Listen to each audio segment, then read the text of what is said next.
¿Por qué no abrimos nuestras Biblias en Génesis capítulo 25? Capítulo 25 de Génesis. Y hemos comenzado nuestra aventura de fe, como lo puedo decir, a través del libro de Génesis, el libro de los principios. Y hemos observado que Génesis es un libro muy atacado por la gente que no cree en Dios, así como el libro de Jonás, así como el libro de Apocalipsis. ¿Por qué? Porque si nosotros y si tú no crees aún así en el libro de Génesis, entonces van a haber problemas. Pero si tú crees en el libro de Génesis, entonces vamos a estar bien, vamos a creer en lo que dice la palabra de Dios. Y aquí estamos en el Génesis capítulo 25. La muerte de Abraham y también de Isaac, teniendo a dos hijos, Jacob y Esaú. Vamos a ver esta última quizás aventura de Abraham. Y vamos a dividir el capítulo 25 en dos partes para poder entender un poquito más esta historia. La primera parte vemos y podemos subtitularla la última parte de la vida de Abraham y su muerte. Ay, qué trágico, ¿no? Hemos visto buenos capítulos y ahora es su último capítulo. Versículos del 1 al 18, la última parte de la vida de Abraham y su muerte. La segunda parte vamos a ver los hijos de Isaac, que es Jacob y Esaú. Y lo vamos a observar en el versículo 19 hasta el versículo 34. Esas dos partes vamos a observar esta noche. Y antes de comenzar, bueno, hemos observado el capítulo anterior, el capítulo 24, de esa bella historia de romance, ¿no? ¿Cuántos nos gustan las historias de romance? No quiero decir las novelas, porque entonces nos vamos a ir en una dirección diferente. Pero vemos esta historia de Isaac y Rebeca. ¿Cómo es que ellos se encontraron en esa escena, ¿no? Cuando su siervo de Abraham fue a traer a Rebeca, ¿no? ¿Y dónde la pudo encontrar? ¿Se acuerdan? En un pozo, ¿verdad? Qué hermoso es. Y cuando vio por primera vez Isaac a Rebeca, ¿dónde se encontraba Isaac? En otro pozo, ¿verdad? O sea que la clave es el pozo, lo que habíamos dicho antes, ¿no? Pero ahora vemos, aquí comienza en este capítulo una nueva generación. Y Abraham se convierte en un gran, que yo puedo decir, historiador, un gran hombre de Dios. Y vamos a ver en el primer segmento de la primera parte, del versículo 1 al 4, Abraham se casa de nuevo, y tiene muchos hijos por esta mujer llamada Setura. Y vamos a observarlo. Y vamos a comenzar en el capítulo 25, del versículo 1, y dice así, y espero que estemos ahí todos, ¿verdad? Y dice así: Abraham tomó otra mujer, cuyo nombre era, ¿qué? Setura. Aquí en el capítulo anterior, hace 2 capítulos, me parece que vimos la muerte de Sara, una mujer hermosa, no solamente físicamente, pero también, ¿qué? Espiritualmente. Y Abraham hace duelo, está triste por esta Sara, por la muerte de Sara. Pero sigue adelante. Y aquí vemos en el versículo 1 que tomó otra mujer y el nombre de ella era Setura. Lo interesante de este nombre es que el significado de Setura significa incienso. Qué bonito, ¿no? Y aquí, viendo a Abraham, ella trajo una nueva y dulce fragancia para la vida de Abraham. Versículo 2 dice: la cual le dio a luz a ¿quién? Simram, Joksán, Medán, Madián, Isbac y Sua. 6 hijos Abraham tuvo. Wow, imagínense. ¿Se acuerdan que antes no podía tener hijos Abraham? Bueno, sí, Sara. Y el hijo de la promesa, ¿quién era? Isaac. Y ahora con esta mujer, Setura. 6 hijos de ellos, de Abraham y de Setura. Pero vamos a ver el desglose que tiene estos versículos. Versículo 3 dice, y Joksán, el hijo de Abraham, engendró a Seba y a Dedán, e hijos de Dedán fueron Asurim, Letusim y Leomim. Casi todos los nombres suenan parecidos, ¿ah? Me pregunto dónde sacarán los nombres, ¿no? A lo mejor de medicinas, ¿no? Pero aquí vemos Joksán, que obtiene a Seba y a Dedán. Son nietos de Abraham. Dedán obtuvo a Asurim, Letusim y Leomim, que ahora en este caso son los bisnietos de Abraham. Interesante. Versículo 4 dice, e hijos de Madián, Efa, Efer, Anoc, Abida y Elda. Todos estos fueron hijos de Setura. 5 más miembros de la familia en este caso. En el segundo segmento del versículo 5 al 6 vemos a Abraham tiene cuidado de apartar a Isaac como hijo de la promesa. Fíjense lo que dice aquí en el versículo 5. Y Abraham dio todo cuanto tenía a Isaac. ¿Cuánto dio Abraham? Todo. Y la palabra todo en la palabra original significa todo. Y es interesante. Aquí Abraham cuando dice que dio todo a Isaac, dio todas sus riquezas. ¿Se acuerdan que Abraham era un hombre muy rico? Y también a Lot, ¿se acuerdan de su sobrino Lot? Que llegó a un punto en que tuvieron que dividirse porque habían pleitos entre los pastores. Y dijo, ¿sabes qué? Lot, escoge el lugar porque los pastores aquí están teniendo problemas de tantas cosas que tenemos. Y se dice que ahí observamos en los capítulos anteriores que él era un hombre muy rico. Y aquí dio todas sus riquezas. Y no solamente eso, también la tierra que Dios le había prometido. Todo eso se la dio a Isaac, porque él era el hijo de la promesa. Ahora es algo interesante aquí cuando dice que Abraham dio todo cuanto tenía a Isaac. Y yo puedo entender algo, que nosotros debemos como cristianos pasar ese legado que nosotros tenemos, esas promesas que Dios tiene para nosotros, para la siguiente generación. La pregunta es, ¿lo estamos haciendo? La pregunta es, ¿hemos estado dedicando tiempo con nuestros hijos para darles todas esas riquezas espirituales que Dios nos da a través de su palabra? Y se las estamos delegando a ellos. Esa es la pregunta. Esta acción e interés es un ejemplo para todos nosotros como padres de familia. Y no solamente eso, pero también como líderes. ¿De qué? De poder ver, así como Abraham le dio todo a Isaac. Creo que también nosotros debemos de hacer lo mismo. De legar todo a nuestros hijos, esas riquezas. Esa pureza, ese poder, esa bendición transmitida a la siguiente generación. Y les voy a decir esto, si realmente nosotros no lo estamos haciendo, ¿saben quién se está encargando? El mundo. El mundo se está encargando de hacer eso. Y la pregunta es, ¿qué va a ser de nuestra siguiente generación? ¿Qué va a pasar con esa generación?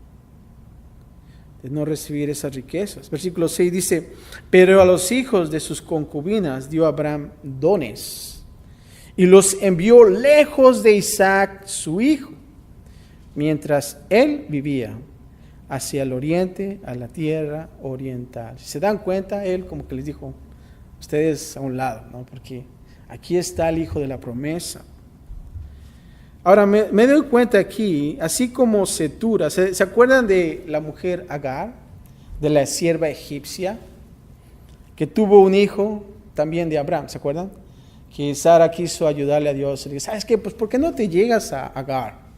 Y vemos, y creo que eso va a ser, ese es el hijo de la promesa.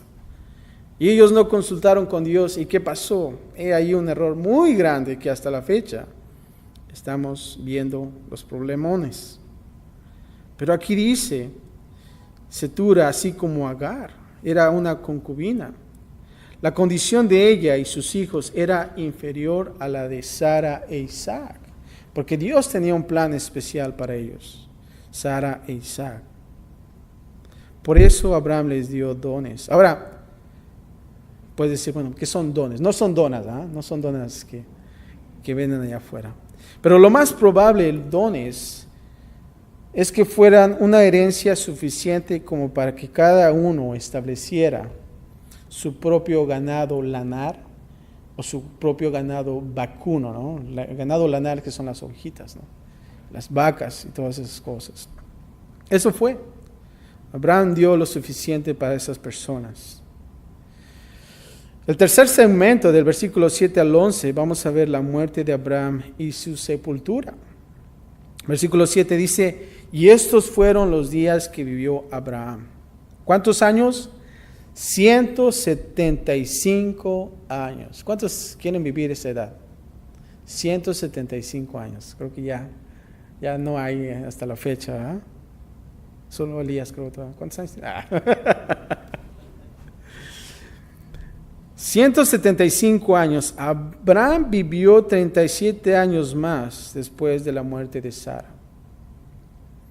37 años más vivió en este caso con Setura. Un buen tiempo, ¿no lo creen? Versículo 8 dice, y exhaló el espíritu y murió Abraham en buena vejez, y lleno de años, y fue unido a su pueblo. Me gusta cómo describe la muerte de Abraham. Qué hermoso sería que cuando nosotros muramos pudieran decir lo mismo. Y exhaló su espíritu. Josué exhaló su espíritu y vivió y murió en buena vejez, ¿verdad? Anciano y lleno de años. Y fue que unido a su pueblo. Aquí cuando dice y exhaló el espíritu y murió Abraham, en este caso, si podemos ponerlo de esta manera, Abraham se va de la escena, siendo uno de los hombres más importantes de la Biblia. Si ustedes se dan cuenta, podemos observar que el nombre de Abraham se menciona 70 veces en el Nuevo Testamento. Eso es lo importante que es Abraham. Claro que Moisés se lo lleva por 10, no 80 veces más. Pero he aquí este gran hombre, el amigo de Dios, ¿se acuerdan cómo lo llamaba? El padre de la fe, lleno de años, en buena vejez. Y cada vez que yo escuché este versículo, siempre me viene ese versículo en Eclesiastés, que Salomón le da un consejo a la juventud. Dice, acuérdate en los días de tu juventud, de tu Señor. Antes que lleguen los días malos y digas, no tengo en ellos contentamiento. Y creo que aquí Abraham pudo estar contento en las cosas que tenía, esas cosas espirituales, y murió en buena vejez. Y cuando nosotros escuchamos de gente ya grande, cuando escuchamos las grandes historias, esas aventuras de fe, de las cosas que pudo hacer a través de Dios, y qué hermoso es verlo de esa manera, en lugar de verlo en el lado opuesto, ¿no? De que cuando tu nieto te diga, abuelo, cuéntame de tu historia. Ay, mejor vamos a ver la movie, ¿no? Vamos a ver una película. ¿Por qué? Porque no tengo en ellos contentamiento. Pero aquí este gran hombre. Fíjense cómo lo pone un tal llamado Clark. Da un buen elogio a Abraham. Fíjense, escuchen esto. Sobre todo como un hombre de Dios se queda sin rival. Por eso, bajo la más alta y perfecta de todas las dispensaciones, el Evangelio de Cristo Jesús, Él está puesto y recomendado, escuchen esto, como el modelo y patrón según el cual la fe, la obediencia y la perseverancia de los seguidores del Mesías se deben conformar. y aún así nos anima. Lector, mientras admires el hombre, no se te olvide el Dios que lo hizo tan grande, tan bueno y tan útil. Aunque Abraham no tenía nada que no había recibido, de la misericordia inmerecida de Dios procedía todas sus excelencias. Pero él trabajaba junto con Dios y así no recibió la gracia de Dios en vano. Y Clark nos exhorta en esta forma: ve tú, cree, ama, obedece y persevera de la misma manera. Hermoso, me gusta. Regresando al versículo aquí cuando dice, y fue unido a su pueblo. Esto nos da a entender que el pueblo de Israel, desde la antigüedad, creyeron en la vida después de la muerte. Fíjense lo que dice 2 de Samuel 12:23. Mas ahora que ha muerto, ¿para qué he de ayunar? ¿Podré yo hacerle volver? Yo voy a él, mas él no volverá a mí. Hebreos 11 del 3 al 16 dice acerca de esto. Conforme a la fe murieron todos estos sin haber recibido lo prometido, sino mirándolo de lejos y creyéndolo y saludándolo y confesando que eran extranjeros y peregrinos sobre la tierra. ¿Se acuerdan de esa frase que siempre vemos en Abraham? Que él era ¿qué? Extranjero y peregrino. A pesar de tener riquezas, él siempre fue extranjero y peregrino. Versículo 14 de Hebreos, capítulo 11, dice así: porque los que esto dicen claramente dan a entender que buscan una patria. Pues si hubiesen estado pensando en aquella de donde salieron, ciertamente tenían tiempo de volver, pero anhelaban una mejor, y esto es celestial. Por lo cual Dios no se avergüenza de llamarse Dios de ellos, porque les ha preparado una ciudad. Y esa es nuestra esperanza también. Amén. Versículo 9, regresando al capítulo 25 de Génesis, dice así: y los sepultaron, ¿quién? Isaac e Ismael, sus hijos, en la cueva de Macpela, en la heredad de Efrón, hijo de Zoar Eteo, que está enfrente de Mamre. Heredad que compró Abraham de los hijos de Ed. Allí fue sepultado Abraham y Sara, su mujer. ¿Se acuerdan de la historia que vimos que Abraham compró ese lugar? Ese pedacito de tierra. ¿Para qué? Para dar sepultura a Sara. Y no solamente eso, pero también él fue sepultado allí. Y hasta la fecha está ese lugar. Y lo interesante de que ahí mucha gente, muchos patriarcas fueron también sepultados. Y aquí quedó. Versículo 10 dice: heredad que compró Abraham de los hijos de Ed, allí fue sepultado Abraham, Sara su mujer. Aquí habla de quién, de Isaac e Ismael. Los dos hijos mayores, ¿de quién? De Abraham. ¿Quién fue mayor, Ismael o Isaac? Ismael, ¿no? Y después Isaac. Pero estas dos personas se encargaron de darle sepultura. Versículo 11 dice así: y sucedió después de muerto Abraham, que Dios bendijo a Isaac su hijo, y habitó Isaac, ¿dónde? Junto al pozo del viviente que me ve.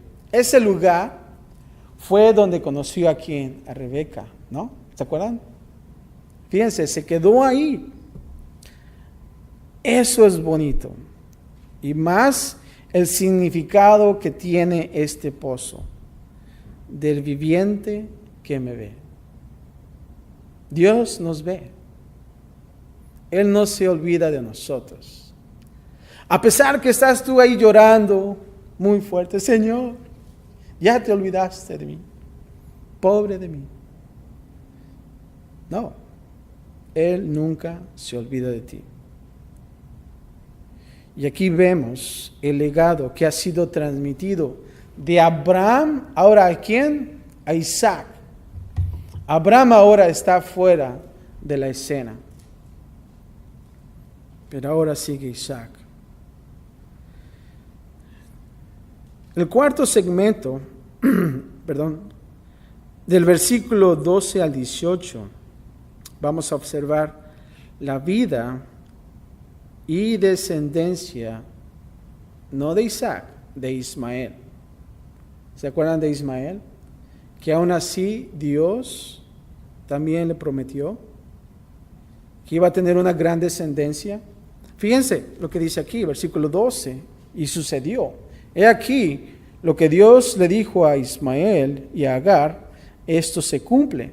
Versículo 12 dice así, estos son los descendientes de Ismael, hijo de Abraham, a quien le dio a luz Agar, egipcia, sierva de Sara.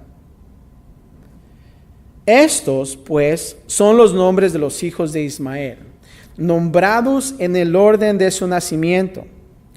El primogénito de Ismael, Nebaiot, luego Sedar, Abel, Mibsam, Misma, Duma, Masa, Adar, Tema, Getur, Nafis y Sedema. Estos son los hijos de Ismael, y estos sus nombres, por sus villas y por sus campamentos. ¿Cuántos? 12 príncipes por sus familias. Y aquí se cumplió. Así tal y como lo dijo Dios, aquí se está cumpliendo. Y estos fueron los años de la vida de Ismael, 137 años. Y exhaló el espíritu Ismael y murió y fue unido a su pueblo. Aquí también vemos a Ismael también salir de la escena.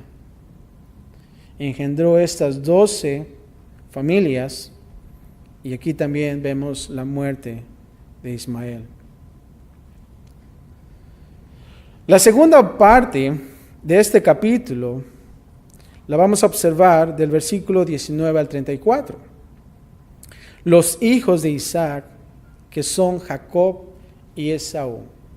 Si se dan cuenta, a pesar de que Ismael no fue el hijo de la promesa, fue el hijo mayor, él también es sacado de la escena. ¿Por qué?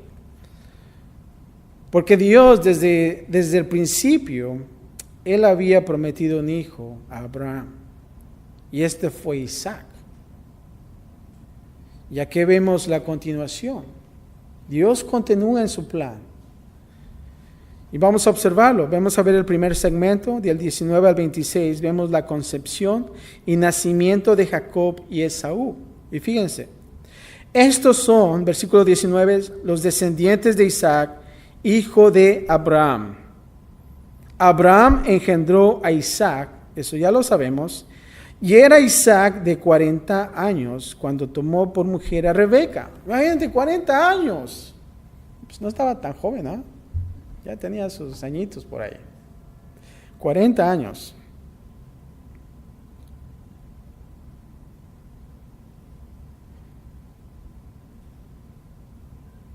Y en la segunda parte dice, hija de Betuel arameo, de Padam Aram, hermana de Labán arameo. Y a veces nosotros vemos, cuando se hablaban en aquellos tiempos de una persona, decían de quién era hijo y de tantas cosas, porque a lo mejor no tenían tanto de modo de identificarse, ¿verdad?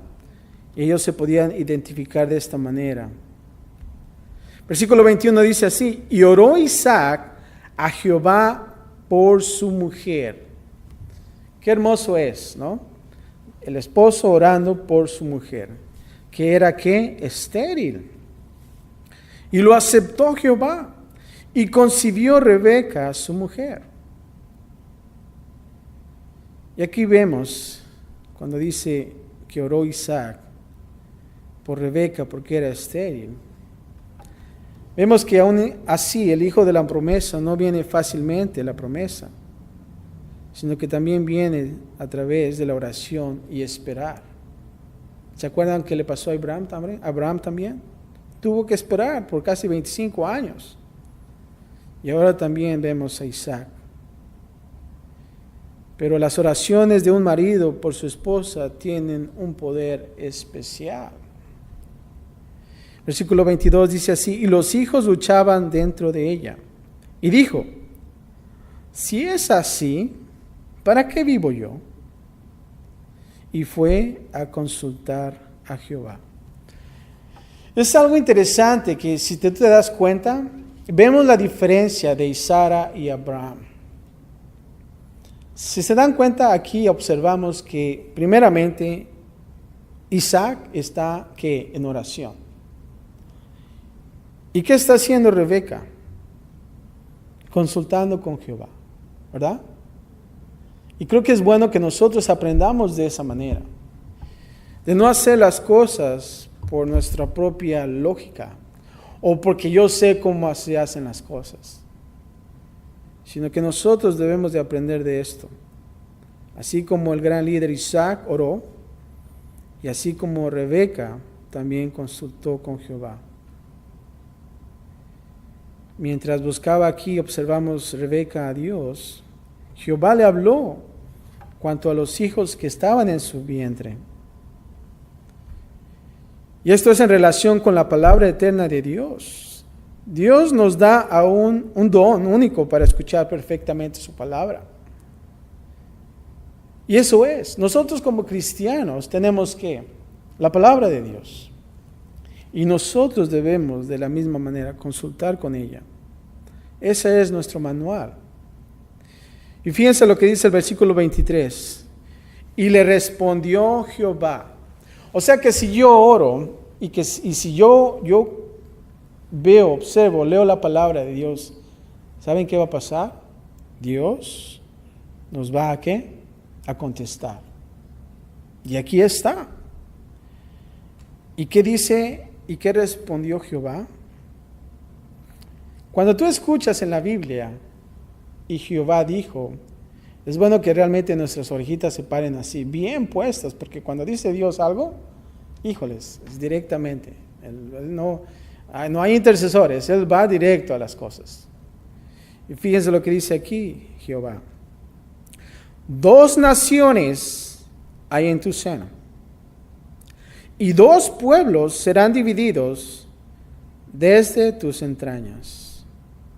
El un pueblo será más fuerte que el otro pueblo, y el mayor servirá ¿a quién?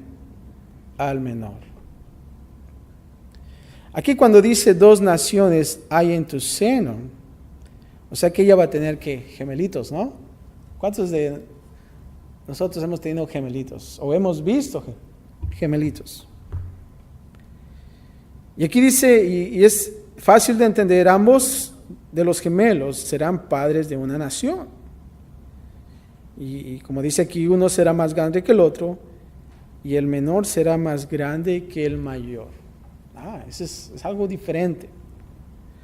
Y aquí cuando dice, y el mayor servirá al menor, Dios eligió ir contra la manera más común, de que el menor sirviera al mayor.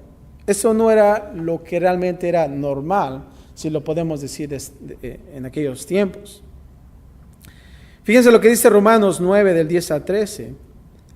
Pablo usa esta elección de Jacob sobre Esaú antes de su nacimiento como una ilustración de la elección soberana de Dios.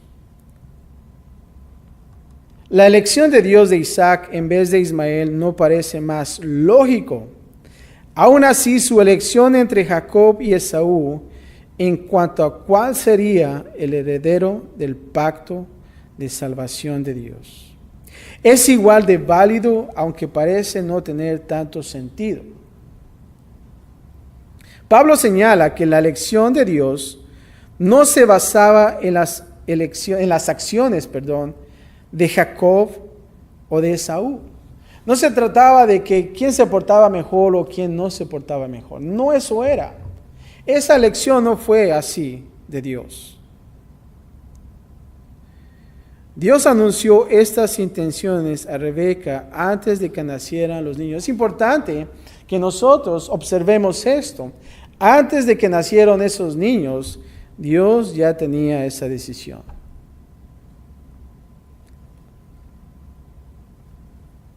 Y repitió su decisión mucho tiempo después de que Jacob y Esaú se habían pasado del mundo.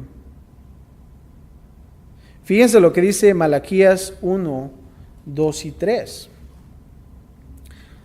Y dice así: yo os he amado, dice Jehová, y dijisteis, ¿en qué nos amasteis? ¿No eras Esaú hermano de Jacob?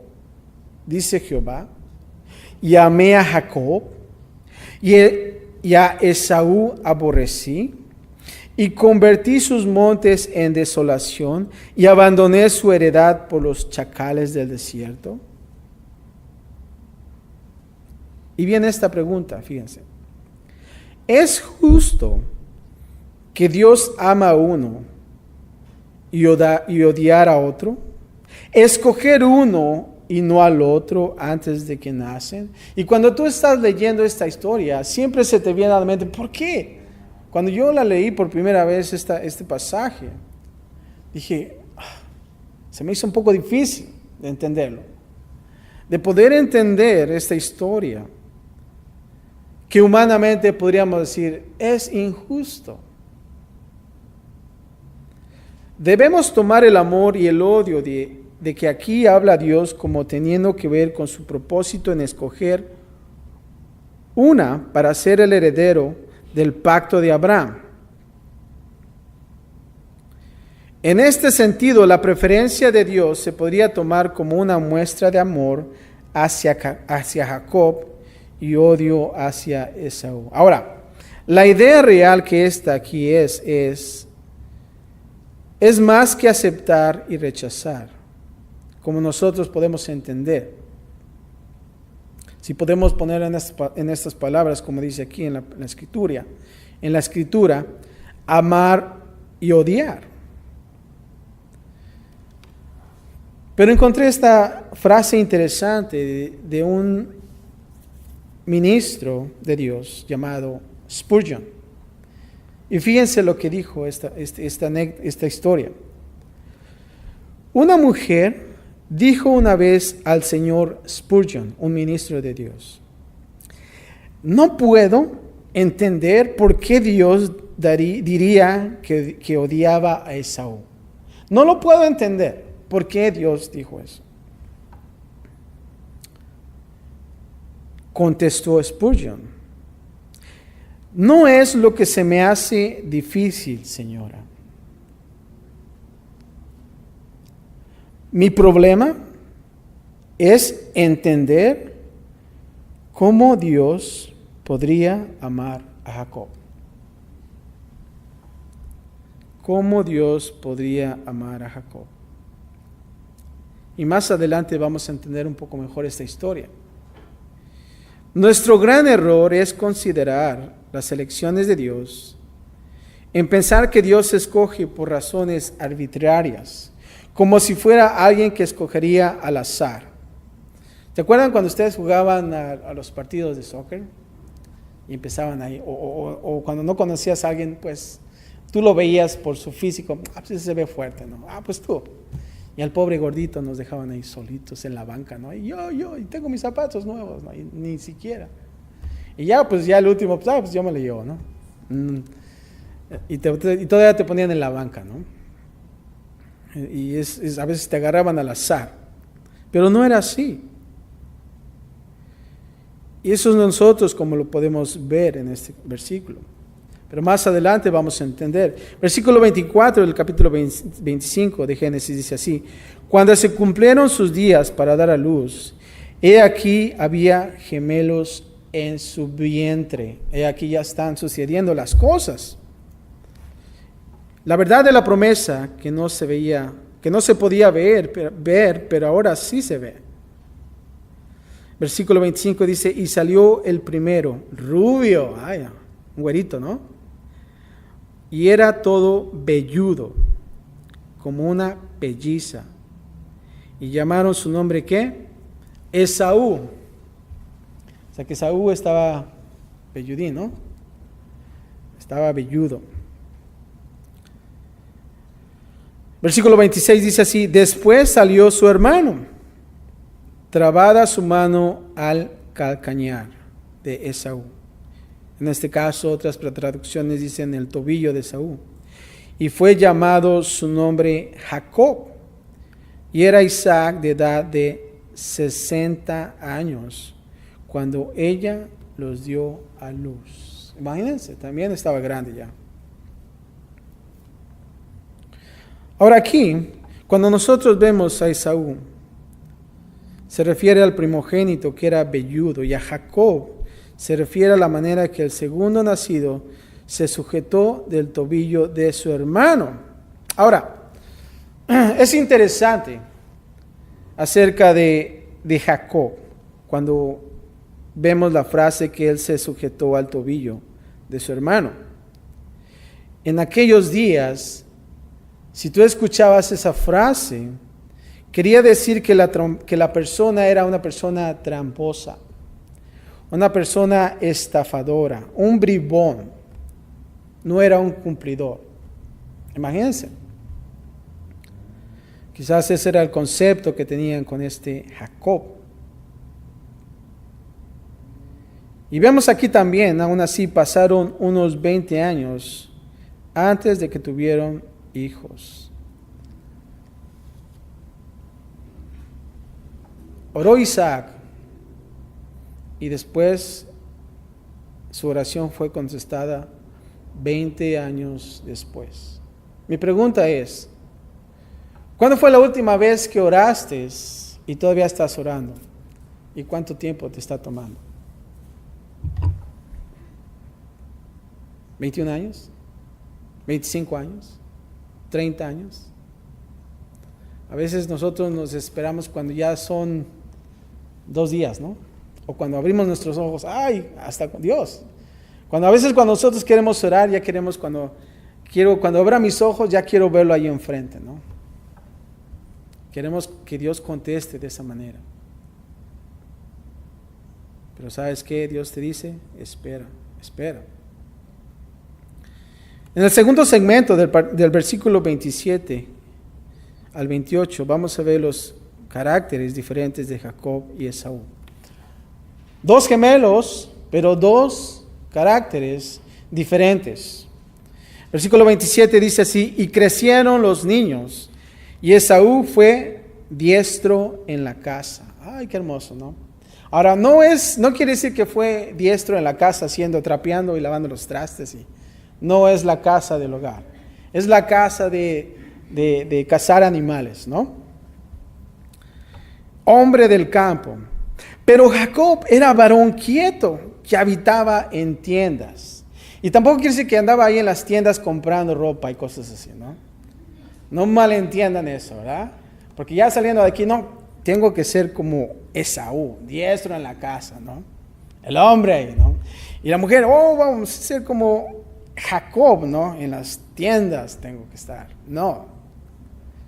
Dice que habitaba en tiendas. Dice, y amó Isaac, ¿a quién? ¿A quién amó Isaac? A Esaú, porque comía de su casa. Mas Rebeca amaba ¿a quién? A Jacob. Cada quien tenía su hijo favorito, ¿no?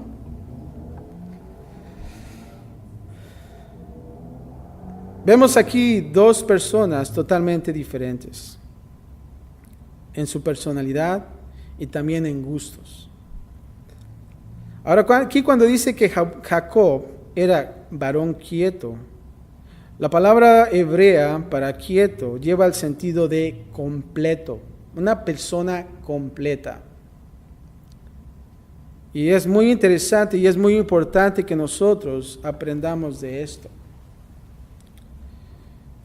Jacob, una persona completa. Algunas traducciones en inglés se dice que es manso, no menso, manso.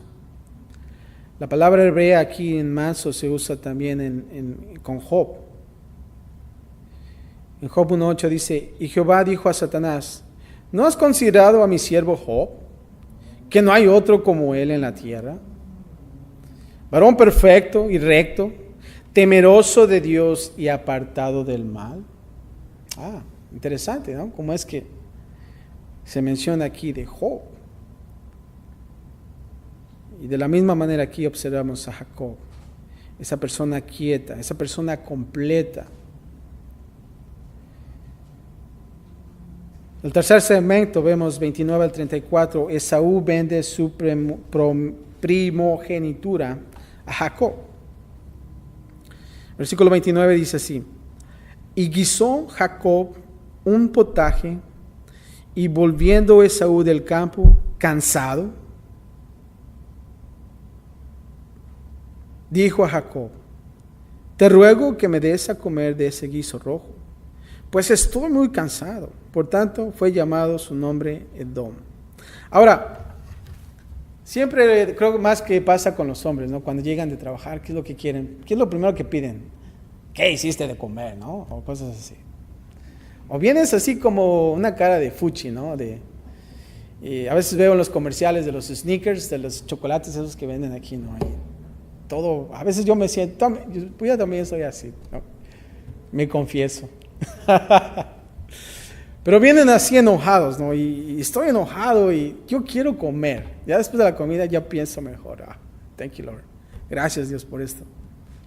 Pero es así. Ahora piensen en Esaú, viene del campo. ¿Cuántos de nosotros hemos trabajado en el campo?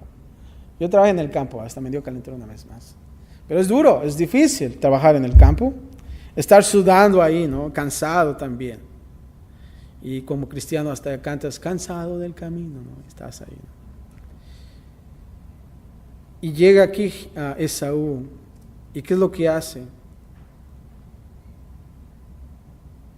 Le dice a Jacob, te ruego que me des de comer de ese guiso rojo, pues estoy muy cansado. Por tanto fue llamado su nombre Edom. Y Jacob respondió, véndeme en este día tu, ¿qué? Primogenitura. Inteligente Jacob, ¿no? Ahora pónganse a pensar ahí Jacob en la cocina, ¿no? Ahí partiendo las verduritas y las lentejitas, todas esas cosas, ¿no? Y algo interesante que pude observar de este guiso rojo, y más adelante podemos observar que se menciona que eran lentejas, ¿no? Y dije, ¿lentejas? ¿Realmente había lentejas?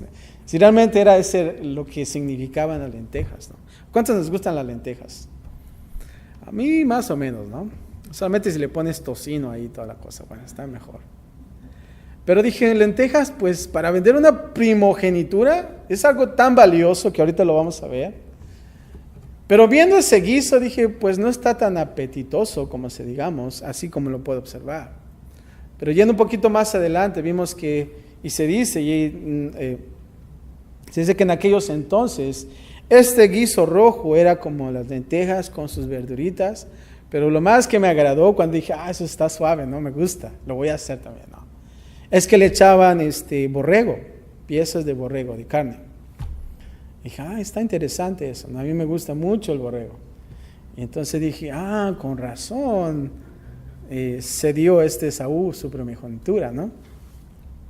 Pero vemos aquí que Jacob responde, véndeme en este día tu primogenitura. Aquí Jacob sabía el valor que tenía esa primogenitura. Era muy valioso. En Deuteronomio 21:17 y en Primera de Crónicas 5 del 1 al 2 nos cuenta que la primogenitura se involucraba una dinámica material y espiritual. El hijo de la primogenitura recibía una porción doble de la herencia. ¿Cuántos de ustedes les gustaría recibir eso? Doble, ¿verdad? Y no solamente eso, también se convertía en la cabeza de la familia y el líder espiritual cuando se moría el padre. La pregunta ¿era valioso? Bastante, ¿no? Yo pienso que con lo primero dices, con el primero me conformo, ¿no? Pero ese era lo valioso.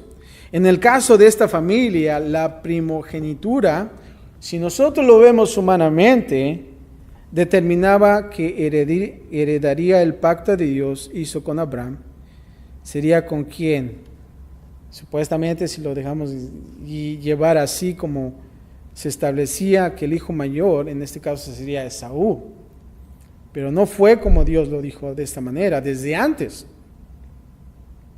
El pacto de una tierra, de una nación y el Mesías que ha de venir.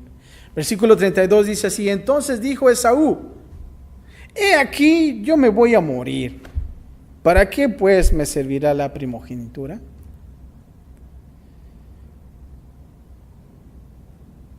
Y creo que ahí está la clave. Yo me voy a morir. Esaú no estaba pensando tanto que tiene tanta hambre que va a morir. Eso no estaba diciendo. Sino que dice, bueno, ¿de qué me sirve la primogenitura si realmente pues me voy a morir? ¿Qué es lo que hizo en sí? Menospreció eso. Él menospreció esa primogenitura. Y es cuando yo lo veía, y con este ejemplo, que cuando yo estaba en México, en la Ciudad de México, en las escuelas vendían desayunos para los estudiantes. Y tenían esos desayunos, pero lo que hacían la mayoría de los estudiantes es que ellos canjeaban esos desayunos afuera de la escuela después por un barquillo de nieve, de limón. Entonces estaba esta persona vendiendo nieves y pues uno no tenía dinero. Dice, ¿sabes qué? Te cambio mi leche y mis galletas y todo lo que está en mi desayuno por un barquillo de limón. Y el hombre, pues vamos, ¿no? Y haciendo. Y bien contento te ibas con tu barquillo de limón, ¿verdad? Pero ¿dónde está la nutrición? Y de la misma manera. Y como estudiantes, en aquellos entonces no veíamos la importancia de ese desayuno. De la misma manera aquí, Esaú está menospreciando lo que Dios le está ofreciendo. Versículo 33 dice, y dijo Jacob, júramelo en este día. ¿Y qué es lo que hizo? Y él juró. Y vendió a Jacob su primogenitura. He ahí el negocio, ¿no? Entonces Jacob dio a Esaú pan y del guisado de sus lentejas. Y él comió y bebió. Y se levantó y se fue. Así, y ahí está la palabra, menospreció Esaú, ¿qué? La primogenitura. Ahora, cuando dice aquí, júramelo en este día, era injusto que Jacob hiciera esto. Seguramente está actuando como alguien que sujeta el tobillo, ¿verdad?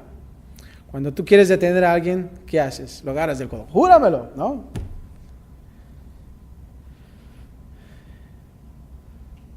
Está siendo un tramposo aquí, aprovechándose de su hermano. Ahora, Jacob era culpable de planear según la carne un plan para obtener algo que Dios ya había dicho que era suyo. Aún así, debemos recordarlo que la culpa de Esaú es mucho más grande. ¿Y qué fue? El menosprecio. Ahora, yo puedo ver que esta transacción fue una transacción que ilícita. Una transacción ilícita. ¿Por qué?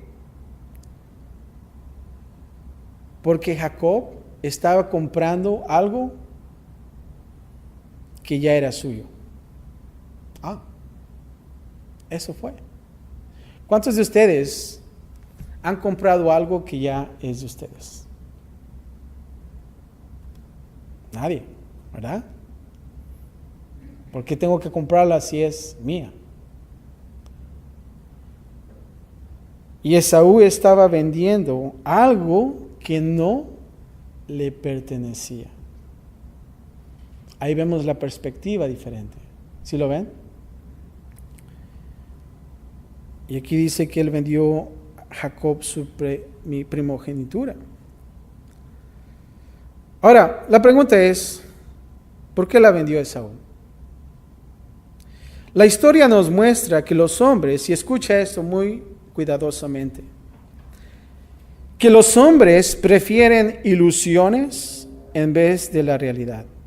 Escogen tiempo en vez de escoger la eternidad. Y eligen los placeres del pecado por un tiempo en vez de elegir el gozo de Dios que es eterno, que es para siempre. Los hombres leerán basura en vez de la palabra de Dios y adhieren a un sistema de prioridades que deja a Dios fuera de sus vidas. Multitudes de hombres gastan más tiempo afeitándose que lo que gastan en sus almas. Y una multitud de mujeres dan más minutos para maquillarse que para su vida espiritual. Los hombres siguen vendiendo su primogenitura por un guiso. Mi pregunta es para nosotros, ¿estamos haciendo lo mismo? Y creo que es importante que nosotros podamos obtener esas bendiciones espirituales que Dios nos ofrece. La pregunta podría decir, bueno, ¿cuál es la primogenitura que nosotros podemos menospreciar? Fíjese lo que dice Efesios 1 del 3 al 14. Y tú lo vas a leer en tu casa.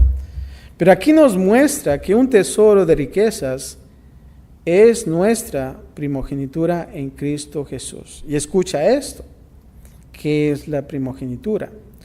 Toda bendición espiritual, las bendiciones de ser escogidos en Jesús, la adopción en la familia de Dios, la aceptación de Dios en Jesús, rendición de nuestra esclavitud al pecado, las riquezas de la gracia de Dios, la revelación y conocimiento del misterio de la voluntad de Dios, una herencia eterna, la garantía que el Espíritu Santo mora en nosotros ahora mismo. Eso es. Y todo eso lo estamos menospreciando. Y creo que es algo que nosotros tenemos que tener cuidado. No aceptar cualquier guiso, sino que nosotros podamos mantener esa primogenitura que Dios nos ha dado.